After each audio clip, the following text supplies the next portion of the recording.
voulu prendre l'église primitive parce que c'était trop facile comme chose, mais on va voir quand le peuple va sortir d'Égypte, ce qui va se passer quand on n'a pas une vision collective.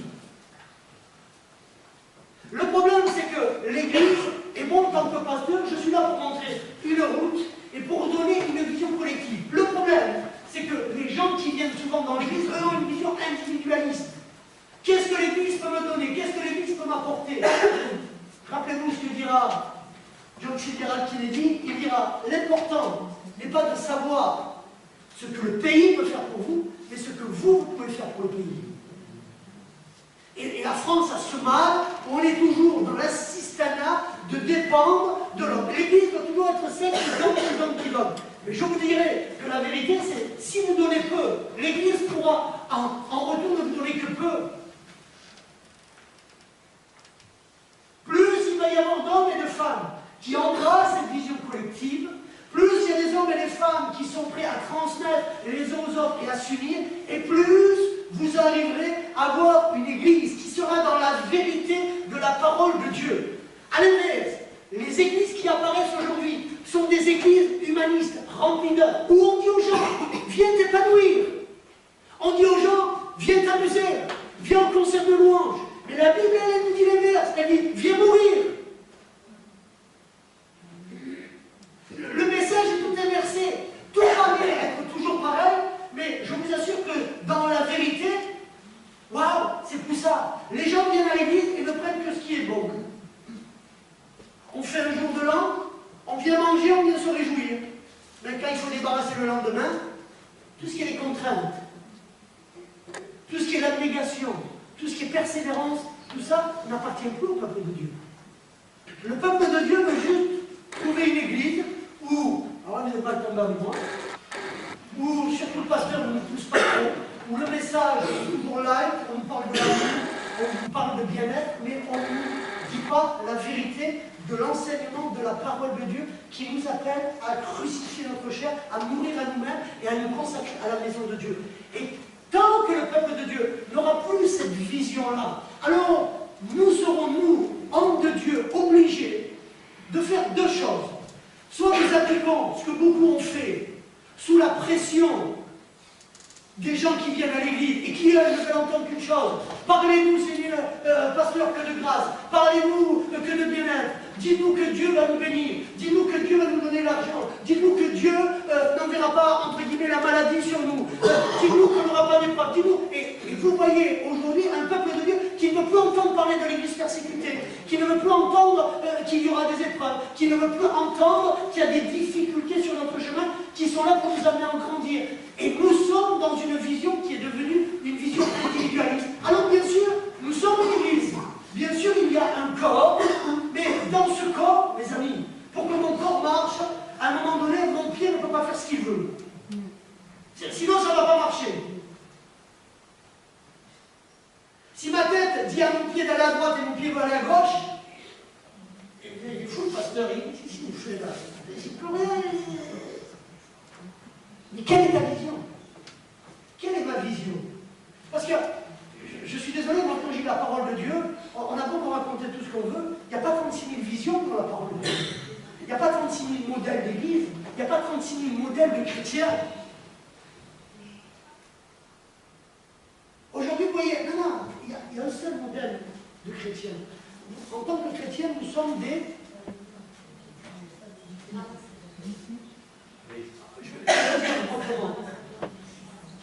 Jésus-Christ est quoi pour vous? Que nous dit le psaume 23? Il est un berger. Mais le berger de quoi? De rhinocéros? Ah, de brebis. De brebis. Reprenez la vie de la brebis. Je vais juste une petite parenthèse là, très rapide sur la brebis. La brebis, mes amis, elle est docile. Elle va où le berger lui dit d'aller. C'est le berger qui dirige ses pas, c'est le berger qui la nourrit, c'est le berger qui fait. C'est pas une vision individualiste, c'est pas une brebis qui dit alors moi j'ai envie de m'arrêter, l'autre qui dit moi je vais à droite, moi je vais à gauche, moi je vais là. Ça marche pas comme ça. Et aujourd'hui, malheureusement, les églises modernes fonctionnent comme ça. C'est-à-dire qu'on fait partie d'une église, mais il faut traiter chacun individuellement dans une vision qui est individuelle et qui est finalement la vision du monde. C'est la vision du monde. Et nous voyons quoi? Que même nos politiques aujourd'hui s'inquiètent parce qu'ils n'arrivent plus à tenir les gens. Il n'y a plus de vision collective, il n'y a plus de destinée pour un pays, il n'y a plus d'orientation où on peut figer une nation et l'amener vers un objectif. Chacun voulant faire individuellement ce qu'il est. Et ce que malheureusement nous retrouvons dans le monde, nous le retrouvons aussi malheureusement dans l'Église. Mais si nous perdons, mes amis, l'âme, la pensée, la vision collective, écoutez-moi bien, ça veut dire que vous, à ce niveau-là, je ne vais pas vous mettre parce que je l'ai toujours gardé, vous avez perdu la vraie vision. Vous avez perdu de vue ce que Dieu vous demande réellement. Et vous avez fait dans vos vies de Dieu, de placebo. J'avais marqué quelle route nous devons prendre. Qu'est-ce que la route avec Dieu? Comment on fonctionne dans cette route? C'est ce que nous allons voir ce matin. Et qu'est-ce qu'on y met? Avec quelle identité? Avec quelle personne? Qu'est-ce qu'on fait? Je me rends compte de plus en plus, et je conclus mon introduction, c'est là souvent parce que j'ai une introduction très longue. Mais regardez, quand on parle souvent avec les chrétiens, quels qu'ils soient, je ne parle pas que de notre église, là, aujourd'hui, ce que les gens ont envie d'entendre, ou ce que les gens vont observer et ce qu'on va regarder, et tout ce qu'on propose aux gens dans les séminaires, dans tout ça, aujourd'hui, ce n'est plus que ça. Ce n'est plus que ça. C'est comment on fait grandir l'église, comment on la met comme une entreprise, comment je peux prospérer intérieurement. Il n'y a que le côté, on ne parle plus de la mort à soi, de l'abandon de soi. Et c'est quelque chose qui me chagrine parce que l'œuvre de la croix ne peut réellement commencer qu'à partir de là. Et la plupart des gens, dans nos églises, moi je me bats contre ça, je vous assure. Lorsque nous disons qu'une vie avec Dieu est une vie de réussite. Vous êtes d'accord avec moi? Amen? Amen. Est-ce qu'une vie avec Dieu, avec une vie avec Jésus-Christ, est une vie de réussite? Amen. Amen. Déjà pas d'accord. Je repose, je la reformule. Est-ce qu'une vie avec Jésus-Christ est une vie victorieuse, une vie de victoire, Amen. Une vie de réussite? Amen. Amen.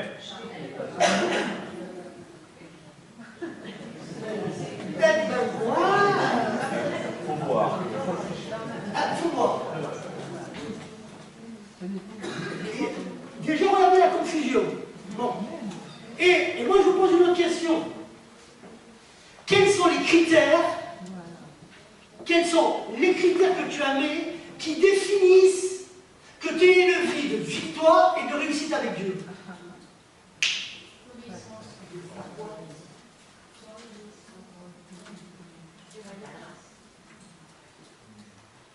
Aujourd'hui, là, les trois qui ont répondu me sortent ça. Mais c'est pas ça. C'est pas ça, mon Dieu. Moi, je vois des gens qui se comparent ou qui ont mis une échelle de valeurs qui sont les mêmes critères que le monde. Je m'explique. Nous devons avoir les mêmes choses que le monde pour dire Dieu nous bénit. On doit gagner beaucoup d'argent. On doit avoir une bonne situation. On doit avoir une belle maison. On doit avoir une belle voiture. On ne doit pas avoir de problème. Les amis, l'aventure de la foi, c'est l'inverse de tout ça. Le monde se juge et se compare avec ces critères-là. Un jour, un homme, c'est un homme charmant, c'est notre ancien trésorier. Un jour, il vient chez moi, et il regarde ma maison, et il me dit, waouh, tout le monde devrait avoir ça. Je dis, qu'est-ce que tu racontes? Qu'est-ce que tu racontes? Et le gars qui est en Chine,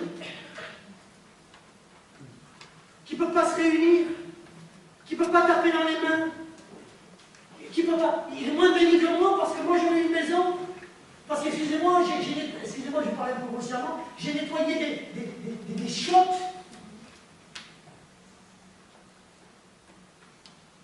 Lui serait moins béni que moi.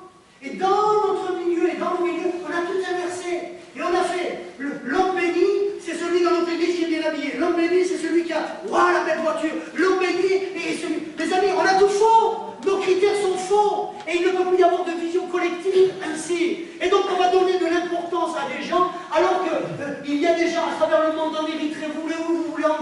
qui vivent des choses dures et qui ont plus de foi et qui ont plus de vérité. Et eux, mes amis, malgré que humainement ils soient terriblement éprouvés, ils ont une vie tellement plus bénie que vous et moi. Et j'avais un jeune homme un jour qui vient me voir. Et il voulait me montrer absolument qu'il était béni de Dieu. Il me dit, mais regarde, je gagne, c'était des francs à l'époque, je gagne 16 000 francs.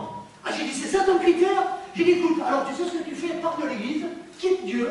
Parce que si tu observes bien, tu vois quand même que dans l'église, il y a beaucoup moins de gens riches qu'à l'extérieur. Alors si c'est ça ton critère, tu es vraiment en bas de l'échelle, il va falloir aller adorer le Dieu maman, le Dieu de l'argent, pour que lui t'enrichisse. Parce qu'il y a des milliardaires dans nos églises. S'il y en a un, mais écoutez-moi bien, je suis heureux moi si un jour il y a un milliardaire chrétien qui fait du bien, qui aime, et que Dieu permet de développer ses affaires, mais qui a compris la réalité du sens collectif. Aujourd'hui dans nos églises, c'est l'individu qui prime plutôt que la collectivité, et notre vision, elle est fausse. Et je m'y tiens, et je vais vous dire, pour conclure l'intro, vous dire cette grande réalité. Aujourd'hui, quand vous demandez aux gens, qui dit, dans l'ordre de ta vie, quelles sont tes priorités? Les gens vous disent, c'est Dieu. Après Dieu, vous mettez quoi, vous? Soyez honnête. La famille. Qui est d'accord avec ça? La famille. La famille, ok. Et en troisième, vous mettez quoi? La braille.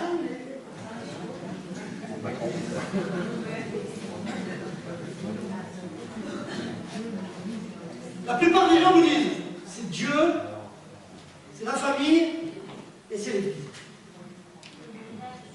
Alors là, moi j'avoue que je reste sidéré de l'Église. Comment? Il faut me l'expliquer. La Bible déclare que Jésus est la tête et que l'Église est un corps. Ok? Imaginez ce matin, vous me coupez la tête et vous mettez mon corps de l'autre côté. Et au milieu, vous mettez un corps étranger. Vous vivez, vous? Est-ce que vous vivez? Non? Mais c'est parce que le corps et la tête ne font qu'un. Je rappelle que les gens disent, oui, Jésus est mort pour moi. Non, la Bible elle précise que Jésus est mort pour l'Église, que nous composons.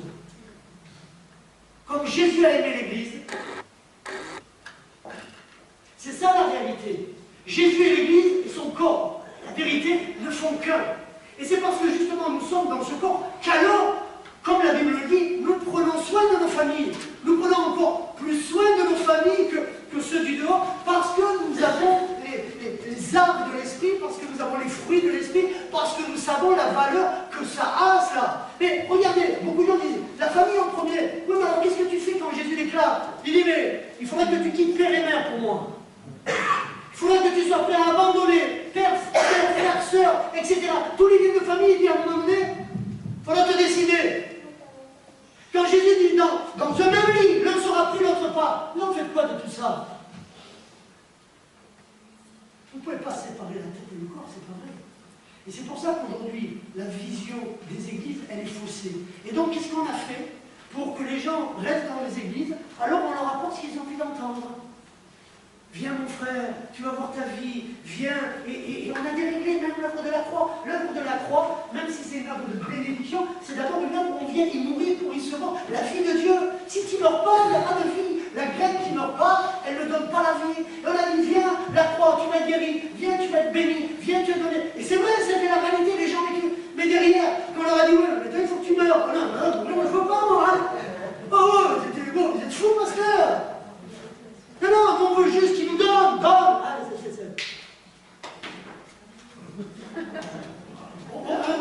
redis-moi dans l'ordre. Donne-moi. C'est ça? Non, le premier S'il c'est... te plaît. Voilà, ils nous ont fait un sketch.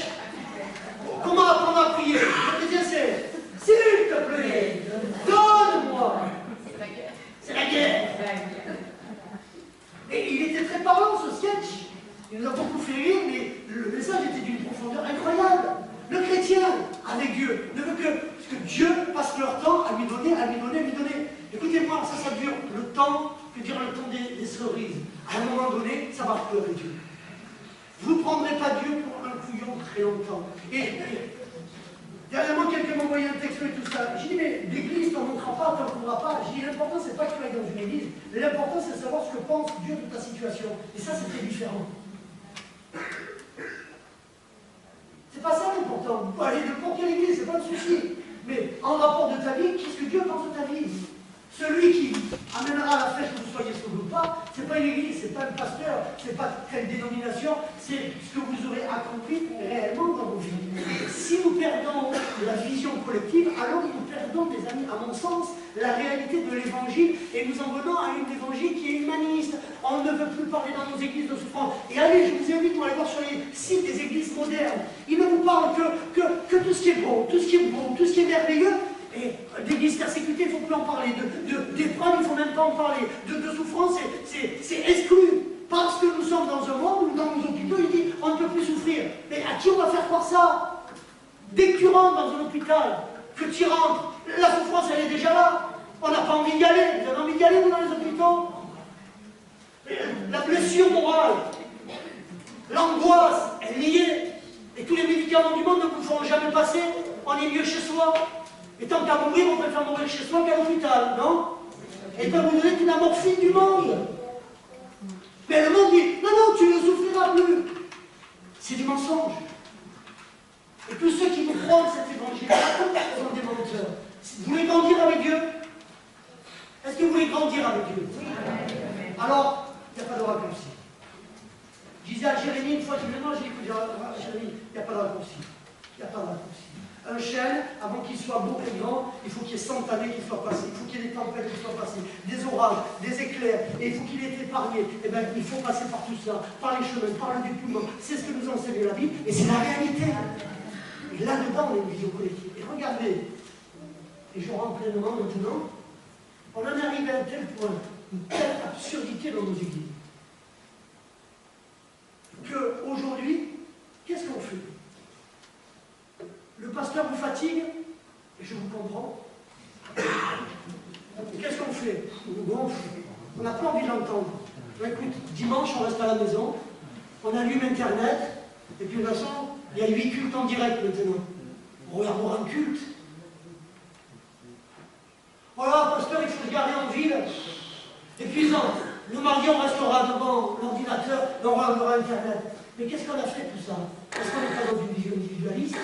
Mais on développe les gens comment? On leur permet de vivre quoi? Une vie d'église, c'est aussi une vie d'apprentissage. On peut lui marcher sur les pieds, on peut lui faire du mal, ça peut être douloureux, mais c'est un apprentissage. C'est pas facile une vie d'église.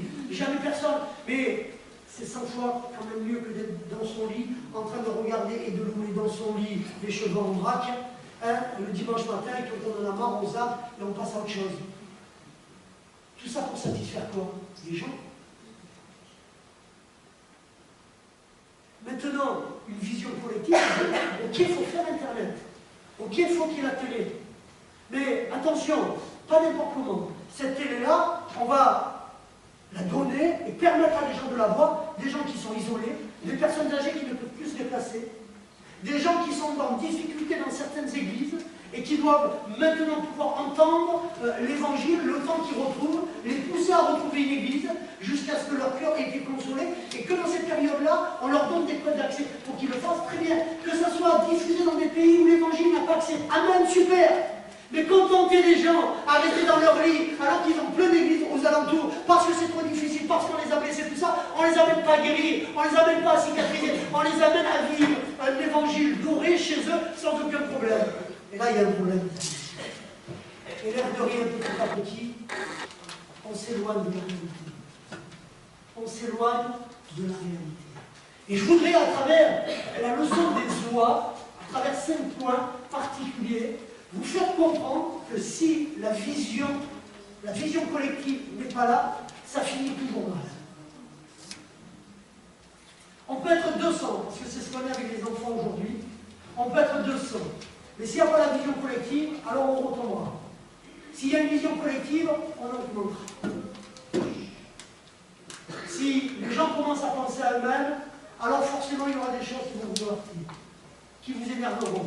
Si vous avez vraiment une vie avec Dieu et que la vision elle est juste, alors vous arriverez.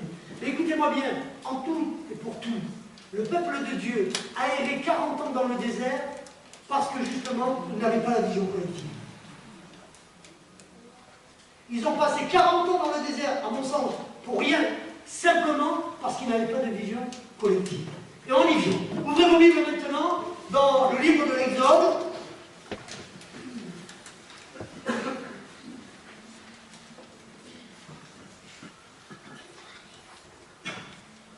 Verset 12 à 31. Il est dit ceci. Dans la nuit même, Pharaon appela Moïse et Aaron et leur dit, levez-vous. Ça tombe bien, il y a le film d'exécution en ce moment. Bon, je vais aller le voir. Je vais aller le voir. Le problème de tous ces films, c'est si vous y allez avec votre vision biblique, c'est effrayant. C'est effrayant. Il faut avoir la capacité, je reconnais que je n'ai pas eu, à me détacher du texte biblique et de là. Et donc, je n'ai pas apprécié, malgré que ce film, au niveau des effets, tout soit extraordinaire, je n'ai pas eu la capacité à me détacher. Donc, du coup, j'en suis ressorti avec un petit peu un goût amer plutôt qu'un goût de satisfaction. Pareil, on ramène tout à de l'humanisme, à de l'humain, Dieu est humain. Voilà, après c'est bien filmé, hein, c'est beau, il n'y a pas de problème, mais du coup ça me permet aussi de vous parler de ça. Il dira, levez-vous, sortez du milieu de mon peuple, vous et les enfants d'Israël, allez servir l'Éternel comme vous l'avez dit, prenez vos bœufs, comme vous l'avez dit, allez et bénissez-moi. Pharaon qui demande à Moïse et à Aaron de le bénir. Les Égyptiens pressaient le peuple et avaient hâte de les renvoyer du pays, car ils disaient, nous périrons tous. Le peuple emporta sa pâte avant qu'elle soit levée, ils enveloppèrent les pétrins dans leurs vêtements et les mirent sur leurs épaules. Les enfants d'Israël firent ce que Moïse avait dit et ils demandèrent aux Égyptiens des vases d'argent, des vases d'or et des vêtements. L'Éternel fit trouver grâce au peuple, aux yeux des Égyptiens qui se rendirent à leur demande et ils dépouillèrent les Égyptiens. Les enfants d'Israël partirent de Ramsès pour Sukkot, au nombre d'environ 600 000 hommes de pied sans les enfants. Une multitude de gens de toute espèce montèrent avec eux. Ils avaient aussi des troupeaux considérables, des brebis et des bœufs. On va au verset 13 maintenant, encore juste quelques versets. Chapitre 13, verset 1. L'Éternel parla à Moïse et dit, consacre-moi tout premier-né parmi les enfants d'Israël, tant des hommes que des animaux, il m'appartiennent. Moïse dit au peuple, souvenez-vous de ce jour où vous êtes sortis d'Égypte, de la maison de servitude, car c'est par sa main puissante que l'Éternel vous en a fait sortir, on ne mangera point de pain levé. Vous sortez aujourd'hui dans le mois des épis, quand l'Éternel t'aura fait entrer dans le pays des Cananéens, des Essiens, des Amoréens, des Éviens et des Jébusiens, qu'il a juré à tes pères de te donner, pays où coule le lait et le miel, tu rendras ce culte à l'Éternel dans ce même mois. Amen. Amen. Vous connaissez tous cette histoire. 400 et quelques années de servitude, assommé, il part.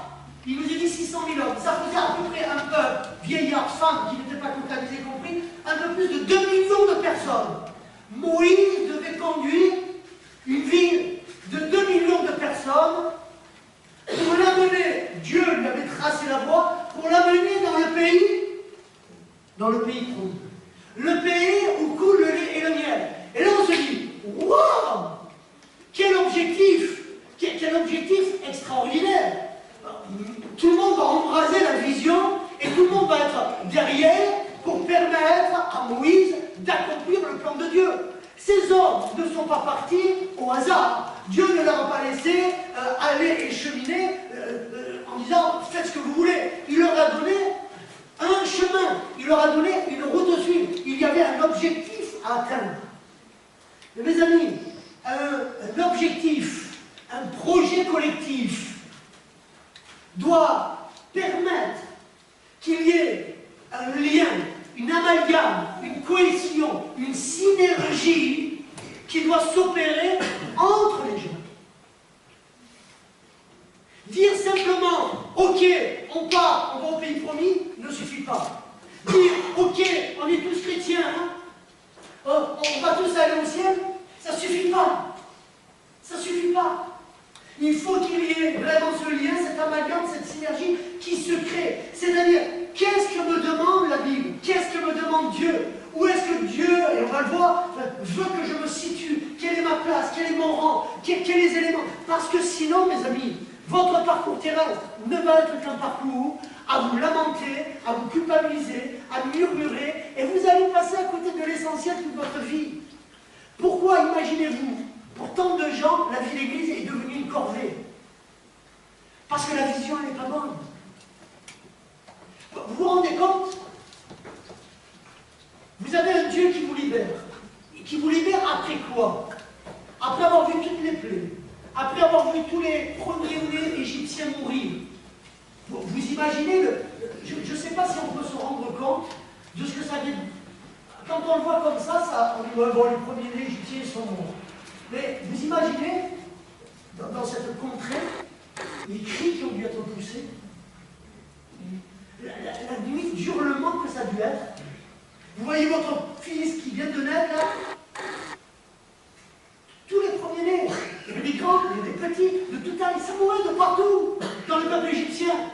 S'ils étaient 2000 ans, 600 000 ans, combien était la nation égyptienne à l'époque? Et donc partout, ça devait hurler. Vous ne savez pas que le peuple, entendant ça, ça n'a pas dû le remarquer. Quand ils ont vu la mer être couverte en sang, quand ils ont vu toutes les choses que Dieu opérait, ils avaient vu la gloire de Dieu, ils avaient vu la main de Dieu, ils ont vu des choses que tu ne verras jamais, que je n'ai jamais vues. Et là tu te dis, waouh, ils ont vu tout ça, ce que nous espérerions voir, eux l'ont vu. Dieu les a épargnés, il leur dit maintenant c'est la liberté, je vous fixe cet objectif élevé, vous allez aller vers le pays promis, le pays que vous êtes, et à partir de là on dit waouh, c'est royal, on va y arriver, on va être tous ensemble unis. C'est ça qui s'est passé? Est-ce que c'est ça ce qui s'est passé? Non. Parce qu'à un moment donné, dans notre vision, qui n'est pas une vision collective, le gros souci, c'est que on a du mal à appréhender. On vient à Dieu, on a notre vision des choses, et elle est très humaine. Donc si Dieu est avec nous, vous n'allez plus souffrir, vous n'aurez plus de problèmes, il n'y aura plus de difficultés, il n'y a plus d'épreuves. Jamais Dieu vous a dit ça. Il a dit par contre, je serai toujours là avec toi. La Bible dit que le soleil se lève sur le juste et sur l'injuste. Dieu n'a jamais dit que la mort ne vous frappera pas à vous chrétiens. Il est marqué de nulle part que même la maladie ne devrait pas frapper les chrétiens. Vous avez des grands hommes de Dieu qui sont morts par la maladie. Et pourquoi? Il y a un passage qui est marqué. Il faut bien mourir un jour, mes amis. Et comme notre vision, notre disque dur a été mal formaté au départ, nous avons du mal, quand nous fixons l'objectif, à voir tous les obstacles qui peuvent être mis sur notre route. Connaître les choses. Et c'est ce que dit la Bible. Assis-toi, mesure la dépense. Et quand tu en mesures la dépense, alors tu verras. C'est pareil sur les couples, hein, on le sait très bien. La Bible dit, Paul dira, je voudrais vous épargner des tribulations dans la chair. Se marier, c'est des tribulations. C'est pas que, waouh, ça va être joyeux, ça va être le bonheur. Il y a ça, mais il y a aussi la réalité. Et lorsque nous embrasons une vie chrétienne, nous devons avoir la réalité de ce qui est fait. Et ils ne l'ont pas eu. Si vous tournez vos pages de Bible, vous allez voir que très vite, ils ont été poursuivis par Pharaon, et donc ils vont avoir peur. Et ils vont commencer à s'inquiéter. Et très vite, dans les passages qu'ils vont faire, il nous est dit que, par exemple, dans le chapitre 16, dans le chapitre 15, et à chaque fois, c'est la même chose. Et toute l'assemblée des enfants d'Israël murmura dans le désert contre Moïse et Aaron. Juste un petit peu plus avant, dans le désert, il trouvera pas d'eau. Et le peuple, verset 24, dit, le peuple murmura contre Moïse en disant, que boirons-nous? Et ils ont passé leur temps. Mais je vous parle du 15 et du 16. Mais juste avant, qu'est-ce qui s'est passé, si vous vous rappelez? Dieu a fait quoi pour eux? Il a ouvert la mer rouge. Et là, tu te dis, mais c'est pas possible. Vous le voyez, vous? Tu passes, tu vois. Tu passes. Est-ce que vous voyez traverser la mer rouge, d'accord? Et le lendemain, murmurer et critiquer Dieu? Vous dites, c'est pas possible. Honnêtement, c'est pas possible. J'ai battu la mer. C'est pas possible, tu as traversé la mer rouge, il t'a fait traverser la mer rouge. Comment le lendemain et le surlendemain, tu peux râler? Comment tu peux murmurer? capable. Et la Bible le dit, hein, vous verrez au chapitre 14, il dit, Dieu a fait exprès, il y avait un chemin tout court pour aller au pays promis, il les a fait passer dans le désert exprès. Il voulait encore les formater, leur montrer quel grand Dieu ils étaient. Et il était. Et ils traversent. Alors, bien sûr, dès qu'ils ont traversé, ils ont fait des chants à la gloire de Dieu. Alléluia, oh Dieu, tu es grand, et ils l'ont fait merveilleux. Et puis, quelques heures après, oh, on n'a rien à bouffer, on n'a rien à boire, et ils ont passé leur temps ensuite à murmurer contre Moïse, à dire, mais ramène-nous là-bas. En quoi ils préféraient la servitude. Écoutez-moi, le peuple de Dieu, c'est le même aujourd'hui. Pasteur, je ne comprends pas, pasteur, je ne comprends pas, pasteur, je ne comprends pas. Mais c'est moi qui ne te comprends plus là. Oh, ouvre ta Bible, lis ta Bible, remets-toi à avoir une relation avec Dieu et tu verras ce que la Bible te dit. Regarde la réalité, arrêtons de vivre un évangile à l'eau de rose où Dieu devrait prendre le temps de bénir. Ils sont passés par l'épreuve, ils sont passés par la difficulté, mais ils n'ont jamais manqué de rien. Dieu a asséché les eaux qui étaient amères, il leur a envoyé la manne qui venait du ciel, il leur a envoyé les cailles qui tombaient. Mes amis, il a pris soin d'eux. Peut-être pas comme eux voulaient, mais il a toujours pris soin d'eux. Et eux, ils ont passé leur temps à murmurer. Et vous savez, quand le murmure est là, écoutez-moi, quand vous murmurez dans vos vies, quand vous râlez, que vous dites c'est injuste, et que là, alors je vous ramène aux Lamentations de Jérémie. Je vous ramène à lire ce livre des Lamentations de Jérémie. Jérémie, c'était qui? C'était un prophète extraordinaire, un jeune gars, jeune gamin. Dieu prend un jeune gamin avec un jeune roi pour parler au peuple, pour le ramener dans le droit chemin. Dieu sait déjà que le peuple ne viendra pas dans le droit chemin. Et il dira, toi Jérémie, dès le ventre de ta mère, je t'avais appelé à être prophète des nations. Tu avais une grande destinée. Et lui, Jérémie, pensant ça, dit, le peuple va revenir. Il n'est jamais revenu, le peuple. Regardez, nous on dit, oh, c'est un homme de Dieu, il doit avoir ci, il doit avoir ça, il doit avoir ça. Non, non, Dieu avait prévu qu'il ne reviendrait pas, ils ne sont jamais revenus. Jusqu'à un tel point où Jérémie se décourage et il commence à se lamenter contre Dieu.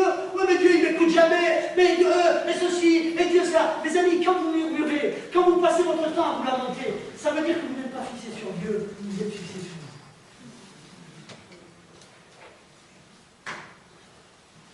vous. La relation véritable du chrétien, c'est le chrétien. C'est le chrétien qui porte ses regards vers Dieu, qui regarde le plan de Dieu. Et là, mes amis, on ne peut pas murmurer. Quoi qu'on passe. Aujourd'hui, l'église elle est pleine, demain elle serait vide. Si je me mets à murmurer, c'est que j'ai rien compris. Ma source de bénédiction, ce n'est pas l'église. Ma source de bénédiction, c'est Dieu. C'est très différent. Et quand on commence à murmurer, quand on pense qu'on n'a pas obtenu ce qu'on aurait dû mériter, quand on pense que les autres étaient juste avec nous, quand on pense là, quand on a toujours des vieilles blessures, quand on pense... les amis, vous me dites, vous pouvez dire que vous êtes avec Dieu, c'est pas vrai. Votre relation, et c'est ce que je vous dis depuis le début, elle est inversée. On croit que c'est Dieu, mais c'est pas Dieu.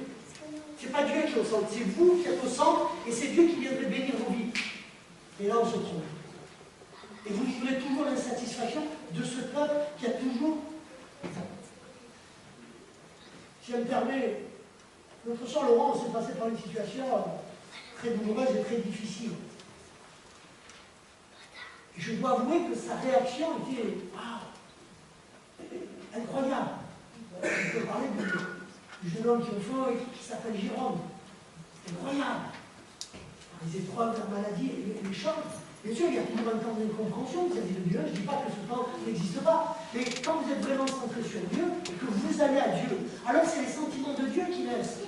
À un moment donné, quand vous vivez des situations dramatiques, extrêmes et tout ça, on dit, oh Dieu, mais t'es où? Qu'est-ce que tu fais? J'en ai marre, je laisse tout tomber. Mais vous voyez très souvent que ceux qui sont ancrés en Dieu, comme j'ai accompagné des gens en fin de vie, eux, ils sont proches de Dieu. Et ils ne vivent plus l'épreuve comme vous la vivez vous, ou comme nous la regardons du côté simplement humain. Ils la spiritualisent et ils voient. Et vous voyez des hommes qui, au lieu de râler contre Dieu, vivent, excusez-moi de parler comme ça, parce que la plénitude de Dieu, la confiance de Dieu, ils sont là. Ça n'empêche qu'humainement, il peut y avoir des peurs, mais spirituellement, ils sont fixés et ils sont ancrés. Et Dieu les désaltère. Au lieu d'avoir des gens, comme on le voit souvent, amers, remplis de colère, vous voyez des gens qui sont désaltérés. Et j'aime ces gens-là. Parce que c'est ce que j'ai vécu dans ma vie. Aller se réfugier auprès de Dieu, aller ne compter que sur la grâce de Dieu, et non plus sur les hommes et sur les gens.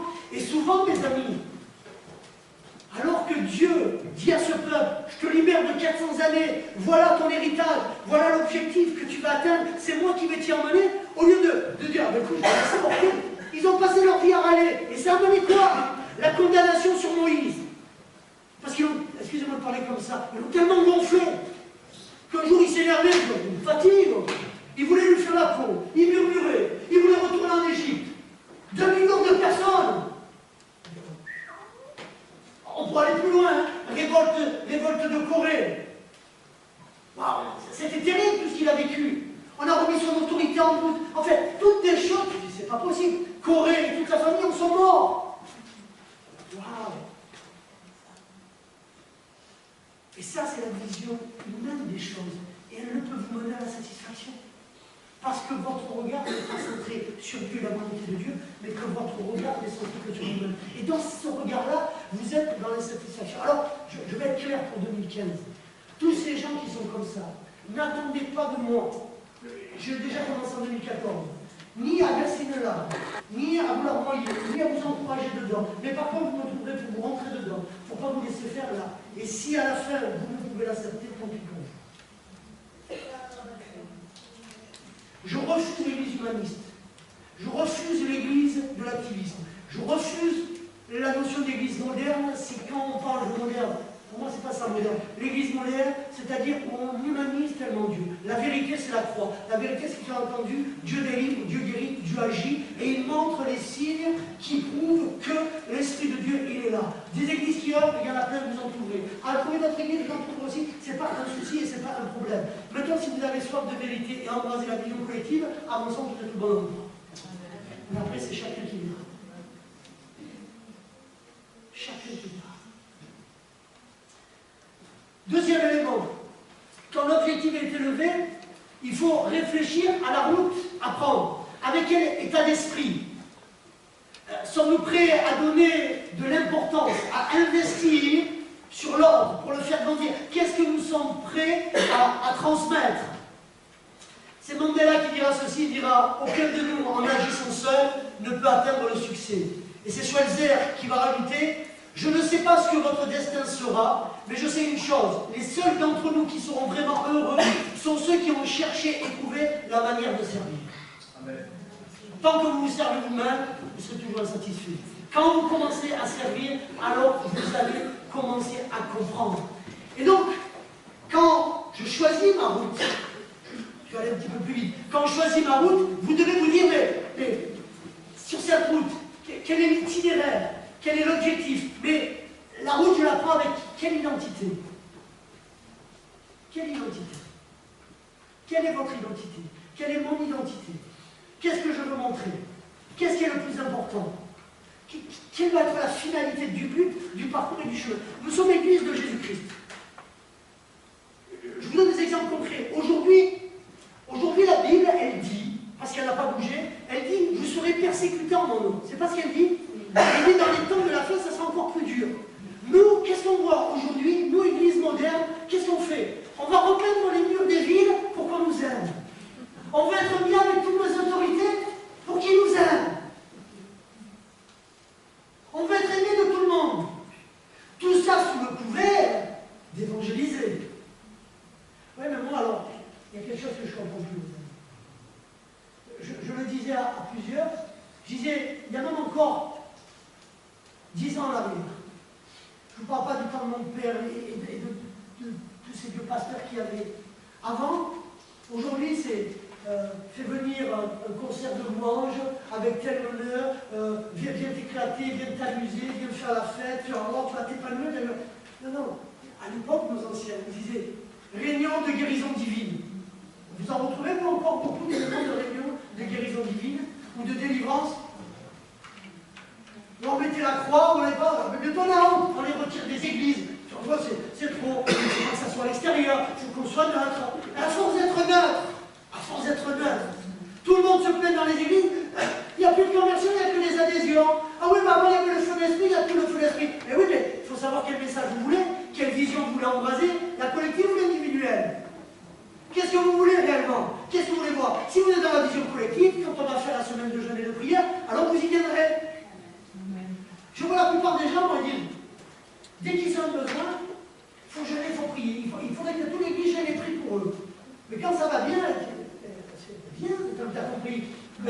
ça marche aussi, viens prier pour les autres, viens jeûner pour les autres.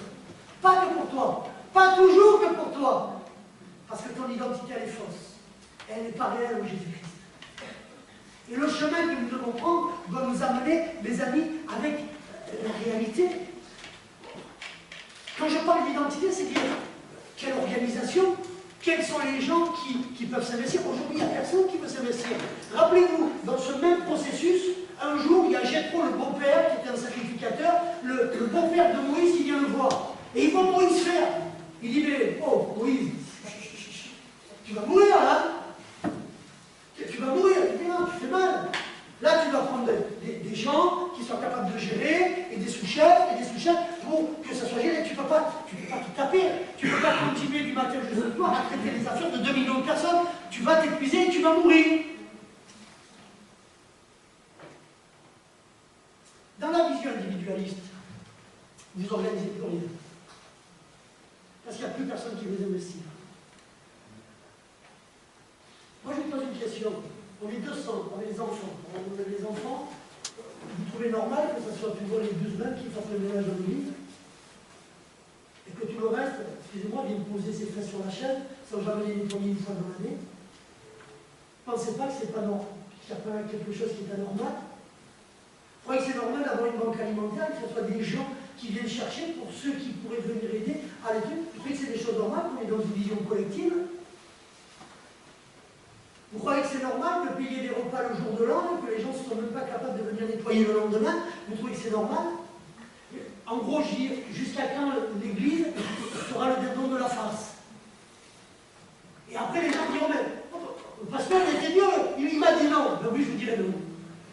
À un moment donné, dans la vision collective, vous essuyez tous les chaises. On fait tous le nettoyage. On commence à tous participer. Bien sûr, il y en a qui travaillent d'autres éléments, bien évidemment. Mais dans une vision collective, dans l'organisation, c'est tout le monde qui met la main à la pâte de tout le monde. Il n'y a pas des plus grands. Il n'y a pas ceux qui ont des tâches spirituelles et les autres qui font rien.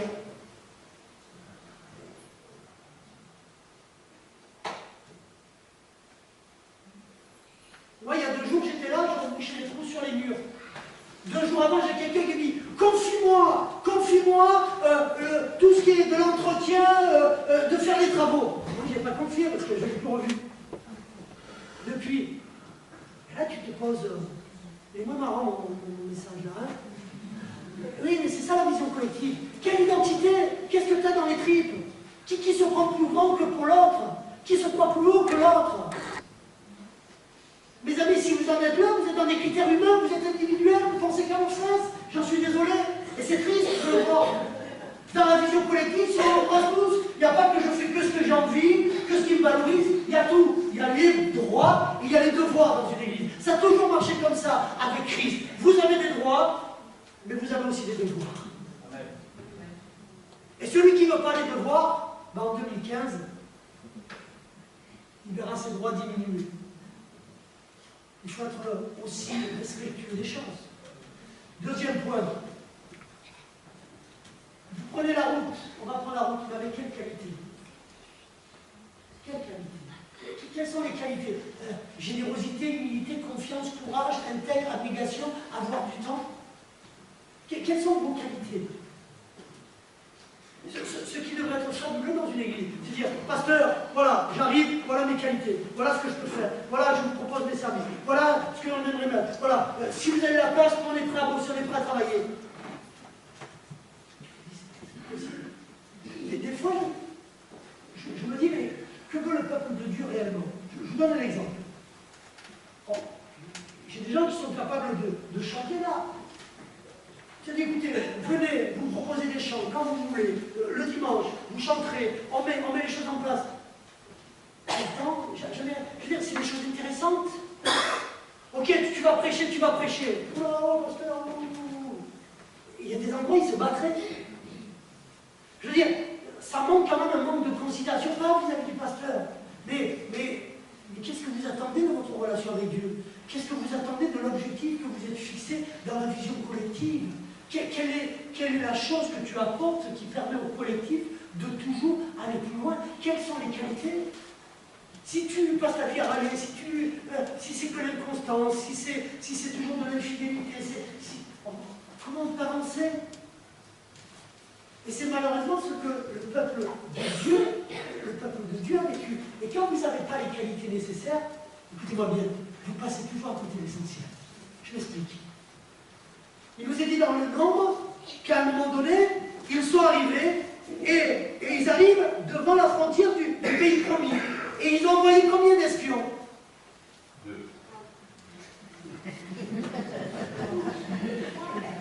Tu vois, quand j'entends ça, bon, ça m'arrache le cœur, ça me déchire. 12. Pas savoir ça, quand même. Il est temps de rouvrir vos Bibles. Faites ce challenge. Mon objectif, je rouvre ma Bible. B-I-B-L-E, elle a fini son temps sur l'étagère. Je rouvre ma Bible. Amen. Moi, c'est choquant. Hein. Moi, il y a des choses qui me choquent quand je prête. Quand on ne sache pas ça, ça me paraît. C'est des histoires qu'on apprend à l'école biblique de nos gamins. Bon, enfin, 12. Les 12, ils vont, les esprits, ils arrivent. Et quand ils reviennent faire leur rapport, tout le peuple, alors imaginez 2 millions de personnes sont là, et ils attendent dans ce pays que Dieu nous a promis le pays. Et ouais, c'est vrai, il y a du lait, c'est vrai, il y a du miel, mais les fruits, ils sont, waouh. Oui, mais voilà. Mais il est fou ce Dieu-là, mais regarde. Mais il y a des géants. Mais comment on va y arriver? Nos églises, c'est ça. T'as pas encore commencé à proposer un truc, on n'y arrivera jamais, mais c'est impossible en fait, parce que retomber sur terre. Mais oui, cette capacité humaine, j'aurais rien fait. J'aurais rien fait. J'avais des problèmes de prononciation quand j'étais gamin, je chante mal, et pourtant j'ai osé montrer, excusez-moi, ma gueule à des langues, tu n'as rien à battre. Quand tu vas avec la foi, tu as la foi. Et si tu prends, excusez-moi, comment dire, un râteau, c'est pas bien grave le râteau, hein. Les gens diraient, prends un râteau, tu fais la pensée devant moi, des râteaux, j'en ai pris plein, et c'est pas bien grave. Mais à chaque fois, je me suis relevé, je suis reparti. C'est ça la vérité biblique avec Dieu.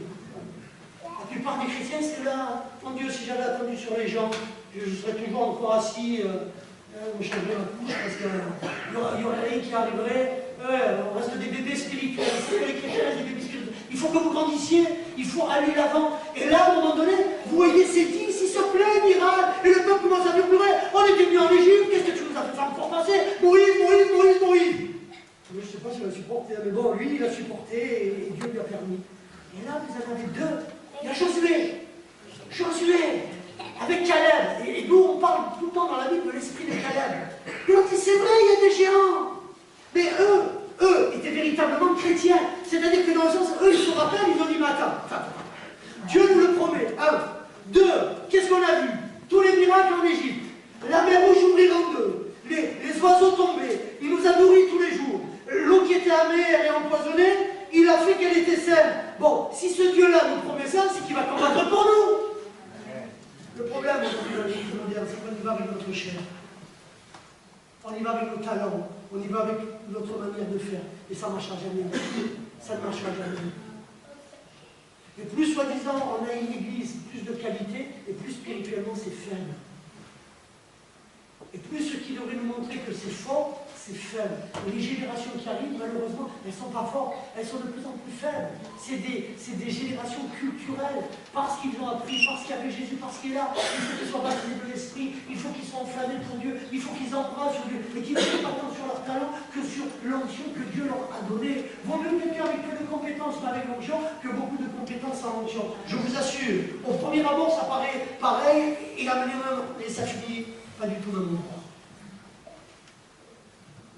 Ce qu'on a besoin dans l'Église, c'est de Caleb.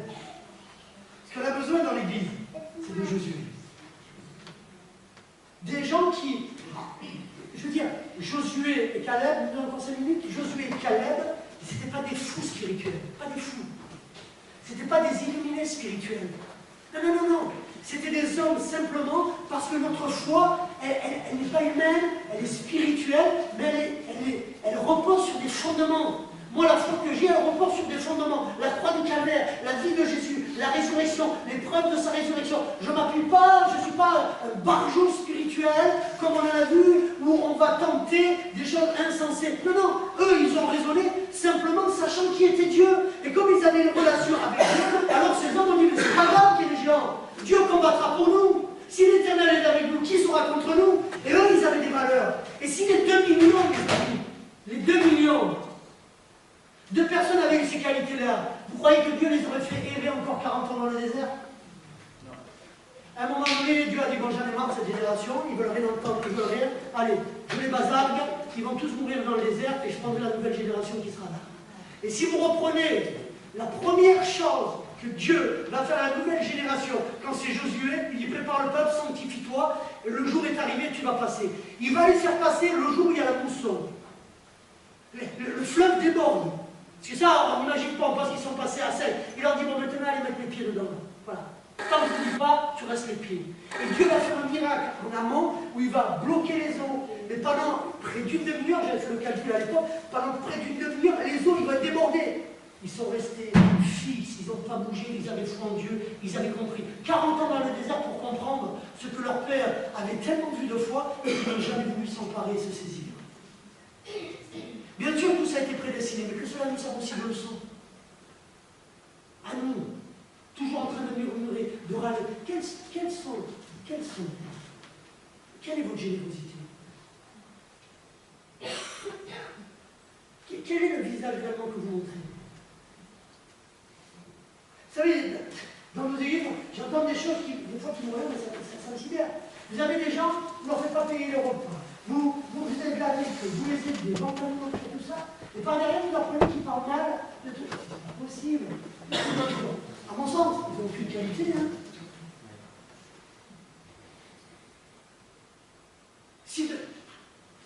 C'est ma franchise habituelle. Si demain ces gens parlent de l'église, oui, j'ai leur quoi après moi. Ciao, bambino. Ciao. Et au contraire, c'est une grande bénédiction. Quand vous avez des pommes pourries dans un panier, contamine tous les autres. Alors si tu ne sais pas être capable de voir le bien qu'on te fait, va voir ailleurs, et on verra ce que les autres te proposeront. Et donc, la route, on ne la prend pas n'importe comment. Et la dernière chose, c'est avec qui on prend la route. Vous vous rappelez dans le premier texte, et j'ai lu exprès ce premier texte, il nous avait été dit, je vous le relis juste 2 secondes, c'était au verset 38. Il y avait le peuple israélien qui était là, en Égypte, et il nous est dit qu'il y avait une multitude de gens de toute espèce montèrent avec eux. Donc il y avait le peuple hébreu, mais il y avait aussi une autre multitude de gens. Et écoutez bien, ces gens étaient là. Et vous le lirez dans Nombre, on peut le lire ensemble, dans Nombre 11. Vous allez voir, dans Nombre 11, il est dit au verset 4, le ramassis des gens qui se trouvaient au milieu d'Israël fut saisi de convoitise, et même les enfants d'Israël recommencèrent à pleurer et dire qui nous donnera de la viande à manger? Nous nous souvenons des poissons que nous mangeons en Égypte et qui ne nous coûtaient rien, des concombres, des melons, des poires et des oignons et des l'huile. Maintenant notre âme est desséchée, plus rien. Nos dieux ne voient que de la manne. La manne ressemblait à de la graine, etc. La manne que Dieu donnait, le peuple étranger le refusait.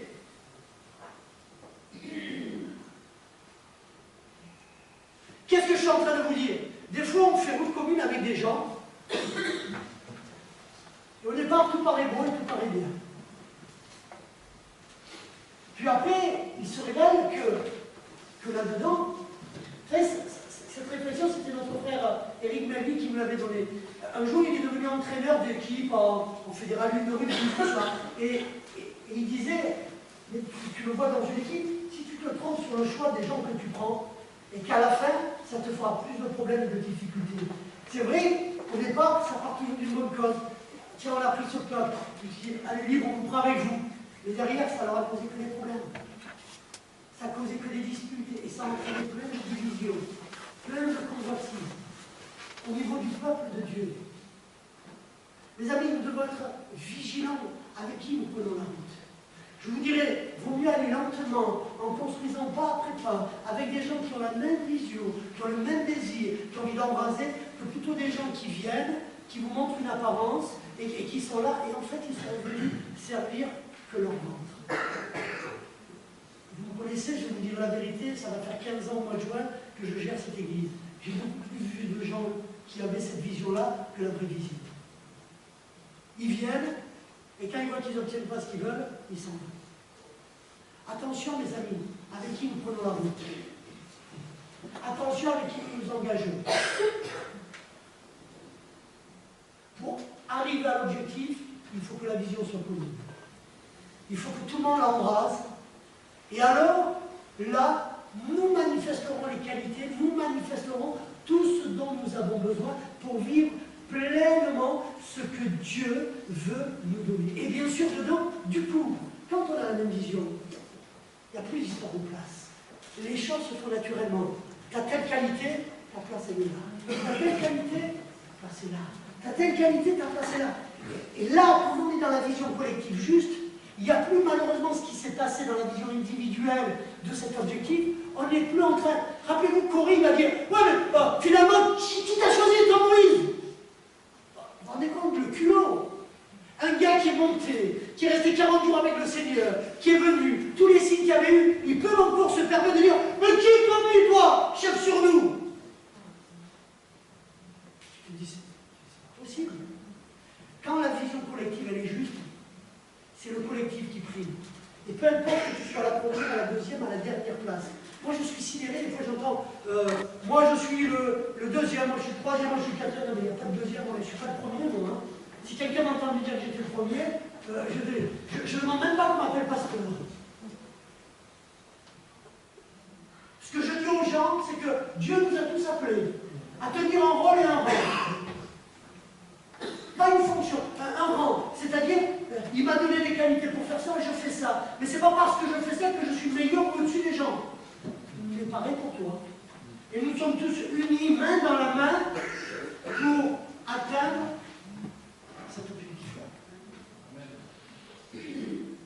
Si pour 2015, nos objectifs c'est d'évangéliser, notre objectif c'est de toucher, si c'est permettre à notre jeunesse de pouvoir déjà s'engager, dans une relation profonde avec Dieu, deux, parce que nous leur mettons en place, de pouvoir toucher une génération qui se meurt, eux, leur permettre de vivre, aux autres de venir à Christ, les amis, soyons bénis pour ça. Si la chorale entreprend un travail, tous ensemble, qui va être un travail difficile, peut-être même douloureux, parce que ça va changer bien des habitudes et bien des éléments, si on est là, on va faire quelque chose d'extraordinaire et de bon. Mais il y aura quand même un prix à payer. Et de même, si l'Église est prête, si les responsables sont prêts, maintenant, si vous n'avez que des responsables qui font que ce qu'ils veulent comme ils veulent, ça ne marchera pas. C'est dans cette vision-là qu'il faut vivre. Cette vision, elle est juste et elle est vraie. Et elle comble tout le monde. L'autre créera que des insatisfactions. Et dans l'autre, on passe sa vie à se comparer. Oh, moi j'ai fait ça, lui il n'a pas fait ça, et moi c'était ceci, et moi j'ai pas fait ceci. Ouais, mais donc tout ça, tu fais quoi pour qui? Tu fais les choses en rapport des autres ou tu fais en rapport des besoins et de ce que Dieu demande? Ça change, non? Alors en gros, je le résume. Quel est votre objectif? Quelle est votre vision? Quel est le chemin que vous voulez prendre? Avec quelle identité chrétienne? Avec quelle identité spirituelle? Avec qui on peut y aller? Jusqu'où on est prêt à accepter des choses? Jusqu'où on ne sera pas prêt à aller?